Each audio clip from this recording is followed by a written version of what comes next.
वो मन से चंचल है, स्वभाव का दानी, ना कुछ छुपा है उससे, वो जगत का है ज्ञानी।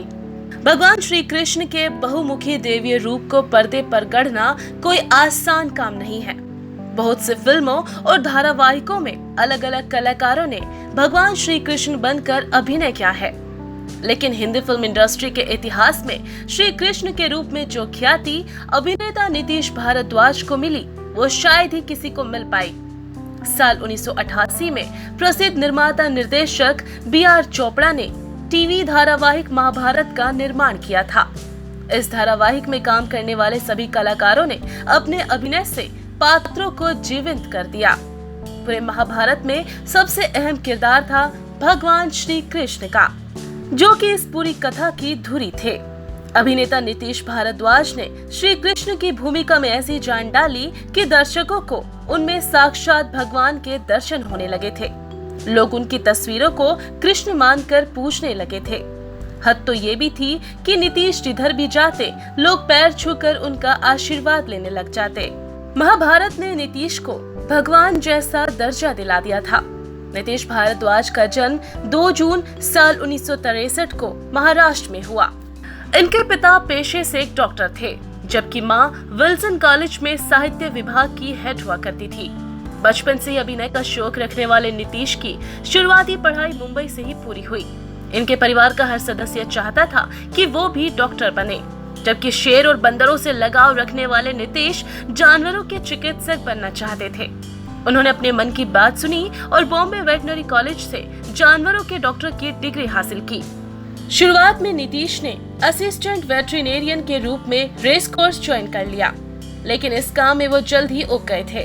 नीतीश ने अब तय किया कि वो अपना करियर अब एक्टिंग में बनाएंगे। दरअसल नीतीश कॉलेज के दिनों से ही प्ले वगैरह करते रहते थे।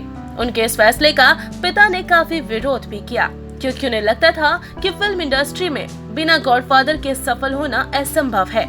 लेकिन नीतीश के जज्बे और मेहनत को देखकर आखिरकार वो मान गए और बेटे का पूरा सहयोग किया। नीतीश ने अपने एक्टिंग करियर की शुरुआत मराठी थिएटर से की। इसके बाद वो हिंदी थिएटर भी करने लगे। इस दौरान उन्होंने बॉम्बे दूरदर्शन में अनाउंसर और न्यूज रीडर का भी काम किया। नीतीश फिल्मों में काम पाने के लिए लगातार प्रयास कर रहे थे। आखिरकार साल 1987 में उनके एक्टिंग करियर का डेब्यू हुआ मराठी फीचर फिल्म खात्याल सासू नथाल से। इसके बाद नीतीश को हिंदी फिल्मों में भी काम मिलने लगा।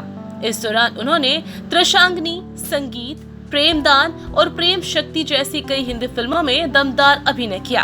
इन फिल्मों से नीतीश को इंडस्ट्री में पहचान तो मिली, लेकिन उनका नाम चमकना अभी बाकी था। साल 1989 में मशहूर निर्माता निर्देशक B.R. चोपड़ा को महाभारत शुरू करनी थी। नीतीश भी इस भव्य टीवी धारावाहिक का हिस्सा बनने के लिए ऑडिशन देने पहुंचे।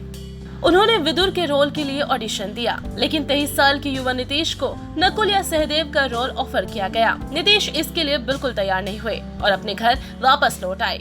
लेकिन शायद किस्मत को उनके लिए कुछ और ही मंजूर था, या फिर यूँ कहे कि उनके लिए कुछ बहुत बड़ा सोच रखा था। हुआ यूं कि महाभारत में प्रोड्यूसर ने जिस कलाकार को कृष्ण रोल के लिए चुना था, वो लेखक राही मासूम रजा और सह निर्माता रवि चोपड़ा को पसंद नहीं था। ऐसे में नीतीश को एक बार फिर ऑडिशन के लिए बुलाया गया। जब उनसे भगवान कृष्ण के बारे में पूछा गया, तो वो लगातार 3 घंटे बोलते गए।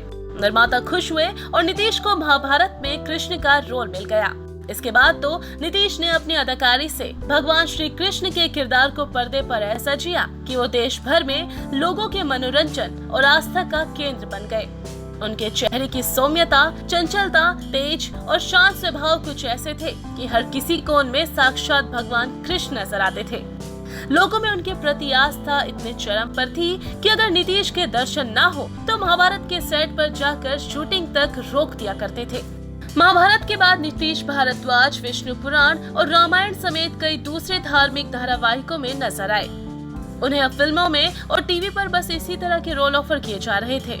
अभिनय में कम मौका मिलने पर नीतीश भारद्वाज राजनीति की दुनिया में अपना हाथ आजमाने उतरे। साल 1996 में उन्होंने जमशेदपुर लोकसभा सीट पर बीजेपी पार्टी की तरफ से चुनाव जीता और सांसद बन गए। इसके बाद मध्य प्रदेश की पूर्व मुख्यमंत्री उमा भारती ने नीतीश को राज्य के पर्यटन निगम के अध्यक्ष की जिम्मेदारी भी सौंपी। इसके बाद साल 2004 में वो एक बार फिर भाजपा ने नीतीश को राजगढ़ लोकसभा क्षेत्र के चुनाव में उतारा।